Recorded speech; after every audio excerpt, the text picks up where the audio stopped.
And third వీక్లో కూడా ఒక పర్సన్ ఎలిమినేట్ అయిపోయారు. కాకపోతే ఎలిమినేట్ అయినా సరే కొంచెం కాంట్రవర్సీతో ఎలిమినేట్ అయ్యారా, లేకపోతే నిజంగానే ప్రజల ఓట్ల పరంగా ఆయన ఎలిమినేట్ అయ్యారా అన్న కన్ఫ్యూజన్లో ఇప్పటికీ కొంతమంది ఉన్నారనమాట. నవీన్ గారి వాళ్ళు మనతో పాటు ఉన్నారు. అసలు ఏ విధంగా ఆయన ఎలిమినేట్ అయ్యారు, రెడ్ కార్డ్ వలన లేకపోతే జనాలు ఓటింగ్ వలన అన్న విషయాలు, అలాగే బిగ్ బాస్ గురించి మరికొన్ని విషయాలు కూడా తెలుసుకుందాం. హాయ్ అండి. హలో. అంటే ఈ కన్ఫ్యూజన్ ఏంటంటే జనాల్లో ఉంది అండ్ ప్లస్ నాకు కూడా ఉందన్నమాట. ముందు రోజు అంటే రెడ్ కార్డు చూపించడం, మీరు వెంటనే అవుట్ ఆఫ్ ద హౌస్ అని చెప్పడం, తర్వాత మళ్ళీ ఆయన ఎక్స్క్యూజ్ చేయడం, దాని తర్వాత చూస్తే కట్ చేస్తే మీరు ఎలిమినేట్ అయిపోవడం. ఇది మొత్తం ఏంటంటే బిగ్ బాస్ టీం కావాలనే అభయ్ని బయటికి పంపించారు. ఆడలేని వాళ్ళు చాలా మంది ఉన్నారు కదా. బిగ్ బాస్ గేమ్ని టాస్క్ పరంగా బాగా ఆడుతున్నారు, టీంని లీడ్ చేసే పొటెన్షియాలిటీ ఉంది, అయినా సరే వై అభయ్ అనే క్వశ్చన్ మార్క్ చాలా మందిలో ఉంది. సో దీనికి ఏం చెప్తారు? నిజంగా హానెస్ట్లీ అంటే లోపల హౌస్ మేట్స్ కూడా వై అభయ్ అనే అనుకున్నారు. అందుకనే అంతమంది నా గురించి స్టాండ్ తీసుకున్నారు. సో నువ్వు ఎలిమినేట్ అయ్యే క్యాండిడేట్ కాదు, నువ్వు అవ్వవు అని నాకు క్లియర్గా చెప్పారు అందరు. సో హౌస్ మేట్స్కి అంత కాన్ఫిడెన్స్ ఉన్నప్పుడు డెఫినెట్గా బయట కూడా ఉంటుంది కదా అని నేను అనుకున్నా. సో బయటకు వచ్చిన తర్వాత చాలామంది నువ్వు ఇప్పుడే వచ్చేటోని కాదు, నువ్వు లాస్ట్ దాకా ఉంటావు అనుకున్నాను చాలామంది అన్నారు. అన్నప్పుడు డెఫినెట్లీ నేను మంచిగా అన్నా అని అనిపించింది. కానీ ఎక్కడ నెగిటివ్ అయింది ఏందనేది నాకు ఇంకా స్టిల్ క్లారిటీ రావట్లేదు. సో అది స్టిల్ నేను కూడా ఒక డైలమాలనే ఉన్నా. అంటే ఓటింగ్ రాకుండా ఎట్లా ఉంటుంది అన్నది నా క్వశ్చన్. అదే ఎందుకంటే ఇలా అంటున్నానని అనుకోవద్దు. అందులోనే ఆల్రెడీ సేవ్ అయిన వాళ్ళకి ఆల్రెడీ ఇప్పటికి మీరు కొన్ని మీమ్స్ కానీ చూసుంటే, అరే మణికంఠ ఏం ఆడుతున్నారు, ఎలా సేవ్ అవుతున్నాడు Manikanta, so and so contestants, అరే వీళ్ళు ఎలా సేవ్ అవుతున్నారు, బిగ్ బాస్ వీళ్ళని సేవ్ చేస్తున్నారా లేకపోతే జనాలు సేవ్ చేస్తున్నారా, ఆడే వాళ్ళని ఎందుకు బయటకు పంపిస్తున్నారు అని చెప్పి చాలా మంది వాళ్ళ ట్రోల్స్ మీమ్స్ కూడా వస్తున్నాయి బయట. సో అందుకనే అనమాట, అరే టాస్క్ ఆడతారు ఆయన పోనీ ఓకే. ఎందుకంటే గతంలో కూడా బిగ్ బాస్ ని విమర్శించే వాళ్ళు చాలా మంది నాకంటే ఎక్కువ మాట్లాడినారు. అవును చాలా మాట్లాడినారు. మరి వాళ్ళని ఎవరిని పంపలేదే, వై అభయ్? అదే నాకు అదే క్వశ్చన్ మార్క్. ఏంటంటే నేను కూడా బిగ్ బాస్ ట్రోల్ చేసిరా అంటే నాకంటే ఎక్కువ పదజాలం వాడిన వాళ్ళు ఇంకా ఎక్కువ మంది ఉన్నారు. లాస్ట్ సీజన్లో శివబాలాజీ అన్న దగ్గర నుంచి మొన్నటి దాకా మాట్లాడిన వాళ్ళు ఉన్నారు. సో అప్పుడు మనం ఏమనుకుంటాం, డెఫినెట్గా బిగ్ బాస్ అనే ఒక షో వాళ్ళను పర్సనల్గా టార్గెట్ చేసి మాట్లాడితే అది గుడ్ ఆర్ బ్యాడ్ వాళ్ళు పట్టించుకోరని అనుకుంటాం ఆబ్వియస్గా. అండ్ నాకు దానికి సంబంధించి ఏ వార్నింగ్ కూడా రాలేదు. బిగ్ బాస్ గురించి మాట్లాడినప్పుడు రాలేదు ఏ వార్నింగ్. ఎందుకంటే నేను ఫస్ట్ వీక్ నుంచి మాట్లాడుతున్నా, నాకు అనిపించినవన్నీ ఎక్స్ప్రెస్ చేస్తున్నా, గట్టిగానే వాయిస్ అవుట్ చేస్తున్నా. సో దాని గురించి వాళ్ళు పంపిస్తారనైతే నేను అనుకోలేదు. కానీ స్టిల్ అది అంటే ఇప్పుడు కోడిగుడ్ల టాస్క్ మేము 1.5 day ఆడినాం, అది 3 days ప్లే చేసినారంట. సో 3 days ప్లే చేస్తే ఇప్పుడు 3 days ఆడతాడు అని టెన్షన్ వస్తుంది. కానీ ఆ 1.5 day తర్వాత మేము చాలా ఆడినాం, చాలా చేసినాం.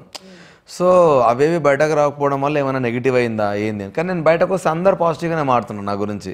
నువ్వు రావాల్సినోడి కాదు, ఒక్క గేమ్ ఆడలేదు అంతే, మిగతావన్నీ నువ్వు 100% ఎఫర్ట్స్ పెట్టినావు, ఇంకా చాలామంది ఉన్నారు అని. ఇంకోటి ఏంటంటే నాకంటే ఇంకా స్టిల్ నాలాగా నేను కాకుండా వేరే మాట్లాడుతున్న క్యాండిడేట్స్ కూడా చాలామంది ఉన్నారు లోపల. సో నేను డైలమా మీదే ఉన్నా. అందుకనే నేను అది ఎట్లా రిసీవ్ చేసుకోవాలో నాకు అర్థం కాదు. ఇంకొకటి సార్, మీరు వచ్చే ముందు 2-3 days కూడా మొత్తం మీ ఫుటేజే, దట్టు నెగిటివ్ ఫుటేజ్ జనాల్లోకి. అవునా? మనం చూసుకుంటే ఎవరైతే నెక్స్ట్ వీక్ ఎలిమినేట్ అవుతారో వాళ్ళకి సంబంధించి అరే పాజిటివ్గా వీళ్ళ ఫుటేజ్ మనం వేద్దాము, లేకపోతే వీళ్ళని మనం ఎలిమినేట్ చేద్దామని బిగ్ బాస్ ముందుగానే డిసైడ్ అయ్యి వీళ్ళు నెగిటివ్ ఫుటేజ్ మాత్రమే ఈ 2 days ప్లే చేద్దాం అన్నట్టు చేసిన సీజన్స్ కూడా ఉన్నాయి. సో అలాగా ఈ 3 days అంటే మీరు ఏదన్నా అన్నారు గుడ్ల టాస్ దగ్గర నుంచి అండ్ నెక్స్ట్ మీరు మాట్లాడిన మాటలు కావచ్చు, ప్రతి ఇన్సిడెంట్ మీరు ప్రతి మూలలో మాట్లాడింది ఫోకసింగ్ అనమాట. ఈచ్ అండ్ ఎవ్రీ సీన్ లో మీ ఫోకసింగ్ ఆ 3 days బాగా కనిపించింది. అంటే ఓకే నెక్స్ట్ వీక్ అభయ్ గారికి టార్గెట్ వేశారు అని చెప్పి. సో అంటే మీకు ముందుగా వెళ్ళేటప్పుడు ఏమైనా చెప్పారా అభయ్ గారు మీరు 3 weeks ఉండాలి, 3 weeks వరకే మీకు మేము అని చెప్పి ఏం చెప్పాలి? నేను ఎంటర్ అయ్యేటప్పుడు నేను నా లెక్క ఉంటా, ఇట్లనే ఉంటా, జనాలకు నేను నచ్చితే ఫినాలే దాకా నేను రాను, నేను 100% ఎఫర్ట్స్ పెడతా, నా వీలైనంత నేను ట్రై చేస్తాను అన్న ఇంటెన్షన్ తోటే నేను వెళ్ళిన. సో నాకు అట్లా రూల్ ఏం పెట్టలేదు. సో సడన్ ఎలిమినేషన్ అనేది నాతో పాటు చాలా మందికి షాకింగ్ అది. అండ్ ఎందుకంటే ఆల్రెడీ వాళ్ళు ఎలిమినేషన్ అన్న తర్వాత నేను కన్ఫెస్ చేసిన తర్వాత వాళ్ళు కూర్చోబెట్టిరు నన్ను. బట్ స్టిల్ నేను ఉండలేకపోయినా అంటే అది నాకు అర్థం కాలేదు. ఎట్లా బయటకు వచ్చిన ఓటింగ్ అంతా అంటే పృథ్వీ కంటే తక్కువ ఎట్లా ఓటింగ్ వచ్చింది, మణికంఠ ఆడలేదు, నైనిక ఆడలేదు. అసలు ఈ వీక్ మొత్తం చూస్తే నేను అట్లీస్ట్ ఇంకా చాలా ట్రై. ఇప్పుడు నైనిక నేను ఆడే టాస్క్లో నేనే గెలిచిన బ్యాలెన్సింగ్ టాస్క్. సో దాని ముందు నేను నిఖిల్ది బెలూన్ టాస్క్లో కూడా గుడ్ ఆర్ బ్యాడ్ నేను ఆడిన. అండ్ యాజ్ అ చీఫ్గా మన ఏంది ప్రేరణ వాళ్ళని పుష్ చేసిన. అండ్ యాజ్ అ చీఫ్ అదే వీక్లో నేను చీఫ్గా నామినేట్ అయినా, అండ్ అదే వీక్లో ఏది చీఫ్గా ఫస్ట్ క్యాండిడేట్ నేనే, హౌస్లో సెలెక్ట్ చేసుకొని నామినేట్ అయిన క్యాండిడేట్ నేనే, ఫస్ట్ అపాయింట్ అయింది. అండ్ దాంతోపాటు ఫోటో ఆల్బమ్ టాస్క్లో కూడా నబిల్ గారిని నేను పంపించి అదొక స్ట్రాటజికల్గా మేము గెలిచినాం కూడా. సో ఇన్ని ఎఫర్ట్స్ పెట్టిన తర్వాత డెఫినెట్గా నేను అందరితో కంపేర్ చేస్తే ఫస్ట్ 2-3 మెంబర్స్లోనే ఉంటాను నేను ఎఫర్ట్స్ పెట్టిన దాంట్లో, ఎక్సెప్ట్ ఎగ్ టాస్క్ కూడా ఫిజికల్ వెళ్తుందన్న కోపంలో నేను ఆడలే, కానీ లేకపోతే అది కూడా ఎఫర్ట్స్ పెట్టడం పెద్ద ప్రాబ్లం కాదు. నార్మల్గా ఏంటంటే ఒక టాస్క్ జరుగుతున్నప్పుడు మనకు మనం ఆపే అని చెప్పడం కానీ అది మళ్ళీ నెగిటివ్గా what is good or bad మీరు ప్లే చేయాలి. అది ఫిజికల్గా వెళ్తుంది అన్నప్పుడు స్టాప్ చేయడం ఓకే, బట్ తర్వాత మళ్ళీ కంటిన్యూ చేయాలి అన్నది కూడా చెయ్యాలి. అయితే నేను ఎందుకు గివ్ అప్ ఇచ్చిన అంటే అంతకు ముందు రోజు బిగ్ బాస్ అన్నాడు ఆడుకోండి కానీ ఫిజికల్గా దెబ్బలు దాకుండా చూసుకోండి అని అన్నాడు. ఇంకోటి నాకు ఇంకా కోపం వచ్చి గివ్ అప్ ఇచ్చింది నిఖిల్, పృథ్వీ, సోనియా వీళ్ళతో రెగ్యులర్గా మాట్లాడుతూ ఉంటాను నేను. అండ్ విష్ణుప్రియ వీళ్ళందరూ, నైనిక వీళ్ళందరూ పృథ్వీ మా సైడ్ ఉన్నప్పుడు పృథ్వీ వైలెంట్ ఆడుతుందని తిట్టిన వాళ్ళే వాళ్ళ సైడ్ వచ్చినప్పుడు వాళ్ళకు పృథ్వీ వైలెంట్ ఆడుతుందని ఎందుకు అనిపించలేదు. సో అంటే మీ సైడ్ ఉంటే ఓకే, మా సైడ్ నాట్ ఓకే. ఇంత ఫేక్ ఉన్నాక వీళ్ళతో నేను ఎందుకు ఆడాలని నాకు కోపం వచ్చింది. దానివల్ల ఇంకెక్కువ హర్ట్ అయినా నేను. అంటే మాట్లాడితే ఒక మాట లాస్ట్ దాకా ఒకటే రకంగా ఉండాలి. సో అందుకని నాకు వాళ్ళ మీద కోపం వచ్చి చూస్తే మీరు నిఖిల్ వాళ్ళతో కూడా నేను 2 days సరిగా మాట్లాడలేదు. నాకు మాట్లాడబుద్ధి అయితే లేదరా మీతోటి, మీరు ముందొక మాట ఇంకొక మాట మాట్లాడినట్టు అనిపించింది నాకు అని కూడా నేను వాళ్ళతో అన్నా కూడా. సో ఆ రకంగా ఇంకెక్కువ హర్ట్ అయినా నేను పర్సనల్గా. సో దానివల్ల నేను ఇంకా ఫెడప్ అయిపోయినా. అండ్ అంతకుముందే మనకంటకు దెబ్బలు తగలడము, వాడు డల్ అయిపోవడము. అండ్ ఇంకోటి ఇప్పుడు వాళ్ళు ఇట్లా ధర్మం అని మాట్లాడి నేను ఏది అట్లీస్ట్ ఎస్పెషల్లీ బెలూన్ టాస్క్లా వాడు స్టిక్ ఇరిగినప్పుడు నువ్వు ఎందుకు ఆగలేదు, వాడు స్టిక్ ఇరిగినప్పుడు నువ్వు ఎట్లా ఆడతావు, అది తప్పు గేమ్ కదా అని అన్న వాళ్ళే మరి బ్యాలెన్సింగ్గా లేనప్పుడు మనం ఎగ్ టాస్క్ ఆడుతున్నప్పుడు మనకంటే ఆల్రెడీ వీక్ ఉండి ఫిజికల్ డ్యామేజ్ చేసుకున్నాడు, నాకు దెబ్బలు తాకినాయి, నేను ఆల్రెడీ ఫస్టే పక్కకు కూర్చున్నప్పుడు మా ఇద్దరిలో ఎవరినో కొన్ని తీసేసి ఆడొచ్చు కదా మీరు, అంత ఫెయిర్ క్యాండిడేట్లో ఉంటే నబిల్ని ఎట్లా తీస్తారు, ఇద్దరు ఆల్రెడీ వీక్ ఉన్న తర్వాత. సో ఇంకెక్కడ నీతులు మరి మీరు నాకెందుకు చెప్పారని నాకు ఇంకా కోపం వచ్చింది. ఎగ్జాక్ట్లీ. సో అందుకని నాకు ఇంకా కోపం వచ్చింది వాళ్ళ పైన. సో వీళ్ళు లాయల్గా వాళ్ళ సైడ్ తప్పు జరిగినప్పుడే వాళ్ళు లాయల్టీ మాట్లాడతారు, వాళ్ళ సైడ్ కరెక్ట్ ఉంటే మాత్రం వాళ్ళు మాట్లాడరు. సో అందుకని వాళ్ళ మీద కోపం వచ్చి పర్సనల్గా నేను వాంటెడ్లీ స్టక్ అయిపోయాను నేను. అండ్ ఇంకొకటి సార్, ఇప్పుడు వన్స్ బిగ్ బాస్ లోకి వెళ్ళిన తర్వాత నేను చూస్తూ ఉంటాను, లోపలికి వెళ్ళాక మాకు ఫుడ్ ఇవ్వండి, అరే ఫుడ్ కోసం కొట్టుకోవడం ఏంటి, లేకపోతే అరే దీనికోసం ఏడవడం ఏంటి, నామినేషన్స్ కూడా ఒక మోతిచూర్ లడ్డు ఇవ్వలేదనో, లేకపోతే సంథింగ్ ఇంకేదో చపాతీ ఉడకలేదనో, అది కాదనో. అరే అసలు బిగ్ బాస్ అంటే ఏంటి, అసలు నామినేషన్ అంటే ఏంటి, అసలు తెలిసే వీళ్ళు చేస్తారా, ఇది సిల్లీ రీజన్ అని తెలియకుండా చేస్తారా అన్నది బయట అసలు అంత ట్రోల్ కి గురవుతూ ఉంటారు సార్. అసలు దేనికి నామినేషన్ చేయాలి, దేనికి ఓకే ఫస్ట్ వీక్ అంటే మనకి పెద్ద దొరకవు, but when comes to second week third week వచ్చిన తర్వాత మనకి ఎవరు ఎలిజిబుల్ కాదు, అసలు ఆ హౌస్కి ఎలిజిబుల్ కాదు అన్న పాయింట్ వదిలేస్తారు మొత్తానికి అందరూ.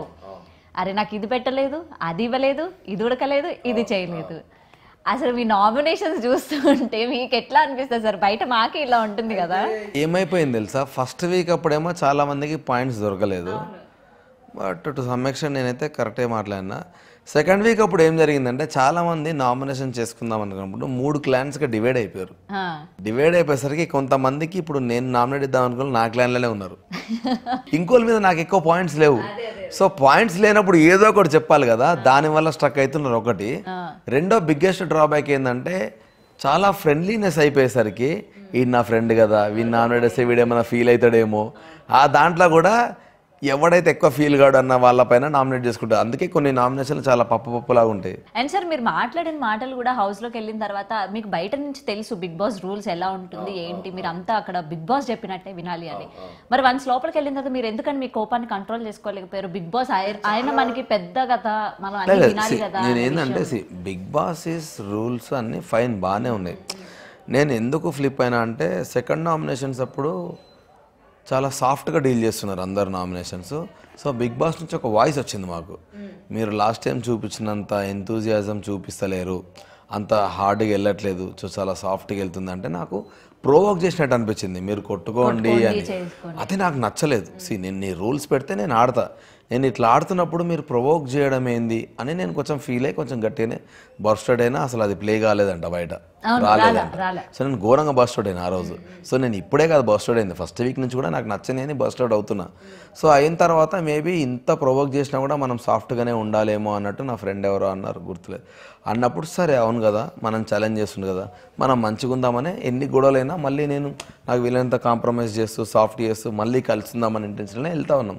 సో ఇట్లా వెళ్తున్నప్పుడు ఏం జరిగిందంటే కొన్ని రూల్స్ నాకు నచ్చలేదు. ఇప్పుడు నా పాయింట్ ఏంటంటే రూల్స్ నచ్చినప్పుడు నేను ఒక బిగ్ బాస్తో మాత్రమే మాట్లాడగలుగుతా.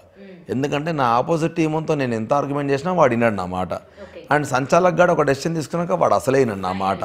సో మనకు ఉన్న ఒకటే ఆప్షన్ బిగ్ బాస్తో మాట్లాడడం తప్ప థర్డ్ ఆప్షన్ లేదు. సో అట్లా నేను నాకు నచ్చినప్పుడు ఇంకెవరితో మాట్లాడతాం, ఆయనతో మాట్లాడాలి కాబట్టి సో అటు మాట్లాడడం స్టార్ట్ చేసిన. సో నా వాయిస్ అవుట్ అనేది డే 1 నుంచి చేసుకుంటూ వస్తున్నా. అన్ఫార్చునేట్లీ నేను డే 1 నుంచి మాట్లాడిన చాలా వరకు రాలే అంట బయటకి. నేను చెప్తా ఉంటే మా ఇంట్లో వాళ్ళు షాక్ అవుతారు, ఇవన్నీ ఎప్పుడు మాట్లాడినవరా అంటే నేను మాట్లాడినారా, నేనే మాట్లాడినా, కావాలంటే హౌస్ మేట్స్ వచ్చినాక అడగండి అని నేను. సో అట్లా చాలా వరకు బయటకు రాలేదు. అంటే 1.5 అవర్ కంటెంట్లో వాళ్ళు చూపించిందే చూస్తారు కాబట్టి చాలా తెలియలేదు. సో నేను ముందు నుంచి కూడా అట్లే మాట్లాడుతున్నా. అండ్ నేను ఈవెన్ ఇంటర్వ్యూస్ అప్పుడు కూడా నేను అన్నాను, అంటే నాకు ఏదైనా నచ్చకపోతే నేను వాయిస్ అవుట్ చేయొచ్చా అంటే యూ బీ యాజ్ యువర్, నువ్వు ఎట్లా అంటే నువ్వు ఎట్లుండాలనుకుంటే అట్లా ఉండు. So that is how Bigg Boss game, నువ్వు ఎంతవరకు ఉంటావు అనేది ఆడియన్స్ డిసైడ్ చేస్తారని కూడా అన్నారు వాళ్ళు. సో డెఫినెట్గా నేను వాయిస్ అవుట్ చేయొచ్చని అనుకున్నాను.